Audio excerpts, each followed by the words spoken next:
ભુજમાં સ્મૃતિવનથી માધાપર સુધીના રોડનું પેચવર્ક કરીને સમારકામ કરાયું. વરસાદથી ક્ષતિગ્રસ્ત કચ્છના રોડ રસ્તાઓના રિપેરિંગની કામગીરી પ્રગતિમાં. કચ્છમાં ભારે વરસાદને કારણે ભુજ શહેરના વિવિધ રોડ રસ્તાઓ ક્ષતિગ્રસ્ત થયા છે. જોકે વરસાદી વિરામ બાદ તરત માર્ગ અને મકાન વિભાગ રાજ્યએ રસ્તાના સમારકામ માટે યુદ્ધના ધોરણે કામગીરી શરૂ કરી છે. કચ્છના મુખ્ય મથક ભુજ શહેરમાં વિવિધ રસ્તાઓને રિપેરિંગ કરવાની કામગીરી પૂરજોશમાં ચાલી રહી છે.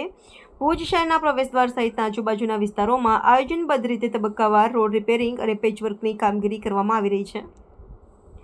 આજરોજ ભુજના સ્મૃતિવન મેમોરિયલ માધાપર જતા રોડનું ડામર વર્ક કરીને સમારકામ કરવામાં આવ્યું હતું. માર્ગ અને મકાન વિભાગ દ્વારા રોડ ઉપરની ડસ્ટ રિમૂવ કરીને ખાડાની સફાઈ કરીને તેમાં ડામરથી પેચવર્ક કરવામાં આવે છે.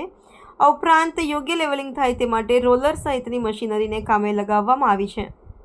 યુદ્ધના ધોરણે રોડ રસ્તાઓ રિપેર થાય, વાહન ચાલકો કોઈ જ મુશ્કેલી પડે નહીં તે ઉમદા અભિગમ સાથે રાજ્યનો માર્ગ અને મકાન વિભાગ કામ કરી રહ્યો છે.